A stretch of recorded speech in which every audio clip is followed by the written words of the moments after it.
আসসালামু আলাইকুম। সকলকেই ওয়েলকাম করতেছি। আজকের এই নতুন আরো একটি ভিডিওতে আজকে আমরা আলোচনা করব সকল বিশ্ববিদ্যালয়ের মানবিক শাখার বিভিন্ন ইউনিটের মান বন্টন। কোন ইউনিটে এবং কোন বিশ্ববিদ্যালয়ে কত মার্কের পরীক্ষা হবে, কোন বিষয়ের উপর সবকিছু আজকের এই ভিডিওতে জানতে পারবো। প্রথমে শুরু করি ঢাকা বিশ্ববিদ্যালয়। ঢাকা বিশ্ববিদ্যালয় মানবিকের আপনার যদিও খ ইউনিট, কিন্তু সায়েন্সের এবং কমার্সের স্টুডেন্ট যারা আছে তারাও খ ইউনিটে চাইলে আসতে পারবে। যেমন দেখি, খ ইউনিট যারা মানবিকের তাদের বাংলা এমসিকিউ 15, রিটেন 20, ইংরেজি এমসিকিউ 15, রিটেন 20 এবং জিকে 25 এবং আইসিটি 5, এই 30 মার্ক হচ্ছে এমসিকিউ। যারা ক ইউনিট থেকে বিভাগ পরিবর্তন করে যাবেন, আপনাদের বাংলা 15 এবং হচ্ছে এমসিকিউ রিটেন 10, ইংরেজি 15 MCQ written 10, ICT MCQ 15 written 10। এরপরে আপনার গণিত, মনোবিজ্ঞান, পরিসংখ্যান, অর্থনীতি অথবা ভূগোল থেকে 15 এবং 10, এমসিকিউ 15, রিটেন 10 মার্কের অ্যান্সার করতে হবে। ব্যবসা শাখায় যারা আছেন তারা যদি আপনারা বিভাগ চেঞ্জ করতে চান, তারা বাংলা হচ্ছে এমসিকিউ 12, রিটেন 10, ইংরেজি MCQ 12, written 10, ICT MCQ 12, written 10, গণিত, পরিসংখ্যান অথবা অর্থনীতি এমসিকিউ 24, রিটেন 10। এইভাবে আপনাদেরকে ঢাকা বিশ্ববিদ্যালয়ে ভর্তি পরীক্ষা দিতে হবে। এরপর আসি রাজশাহী বিশ্ববিদ্যালয়। ঢাকা বিশ্ববিদ্যালয়ে এ ইউনিট ছিল আপনার সায়েন্সের, কিন্তু রাজশাহী বিশ্ববিদ্যালয়ে এ ইউনিট হচ্ছে মানবিকের। এই জায়গায় দেখেন, মানবিকের বাংলা 35, ইংরেজি 35, সাধারণ জ্ঞান 30, মোট 80টি প্রশ্ন 100 মার্কের। 80টা প্রশ্নই 100 মার্ক। এরপর বি ইউনিটে যারা বিভাগ পরিবর্তনের পরীক্ষা দেবেন, বি ইউনিট হচ্ছে কমার্সের ইউনিট, এখানে যারা বিভাগ পরিবর্তনের পরীক্ষা দেবেন, বাংলায় 15, ইংরেজিতে 25, সাধারণ জ্ঞান 45, আইসিটি 15, মোট 100 নম্বর, প্রশ্ন সংখ্যা 80টি। 80টা প্রশ্নই 100 নম্বর। সি ইউনিট হচ্ছে আপনার সায়েন্সের ইউনিট রাজশাহী বিশ্ববিদ্যালয়ে, কিন্তু সি ইউনিটে যদি আপনি বিভাগ পরিবর্তন করে পরীক্ষা দিতে চান, তাহলে বাংলা 25 এবং হচ্ছে ইংরেজি 25, জিকে অথবা ভূগোল অথবা মনোবিজ্ঞান 30টা থাকবে। মোট প্রশ্ন হচ্ছে 80টা, কিন্তু আপনার মার্ক হচ্ছে 100। এরপর আসি জাহাঙ্গীরনগর। জাহাঙ্গীরনগরে আপনার বিসিই এই 3টা ইউনিট।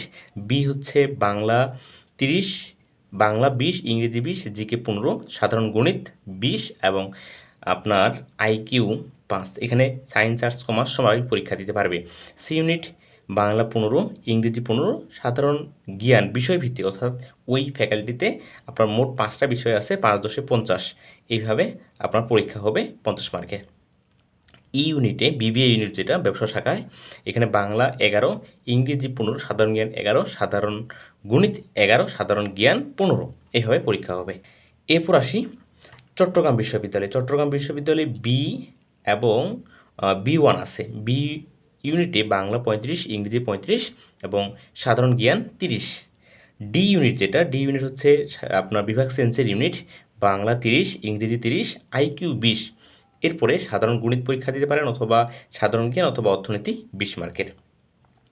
ডি ইউনিট ডি1 যেটা, এটা হচ্ছে বাংলা 30, ইংরেজি 30, সাধারণ জ্ঞান 35 এবং ফিল্ড টেস্ট 20 এবং সনদ, আপনি যেই কোটাধারী আছেন এই কোটা, অর্থাৎ আপনার খেলোয়াড় কোটা থাকতে পারে, এরকম খেলোয়াড় কোটা থাকলে বা অন্যান্য যে কোটাগুলো আছে এই সনদের উপরে 10 মার্ক।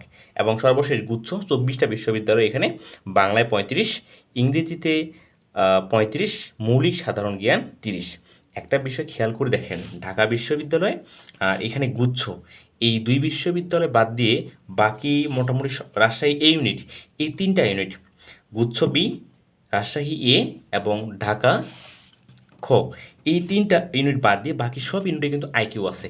এই জায়গায় কিন্তু আপনাদেরকে বড় একটা ট্রাবল ফেস করতে হবে। যারা মানবিক স্টুডেন্ট তারা চেষ্টা করবেন ঢাকা বিশ্ববিদ্যালয় অথবা রাজশাহী বিশ্ববিদ্যালয় এই ইউনিট অথবা গুচ্ছ, এগুলোতে আপনাদের জন্য সুবিধা বেশি। কারণ আপনারা এখন বাংলা ইংরেজি পড়বেন না, গণিত পড়বেন না, আইকিউ পড়বেন, এত কিছু প্রেশার নিতে পারবেন না যারা ফার্স্ট টাইম আসেন।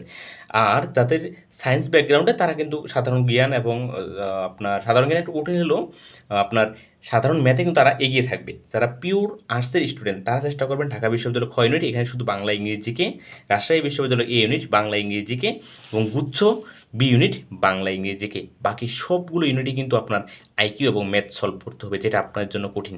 সো এখনই সচেতন থাকেন।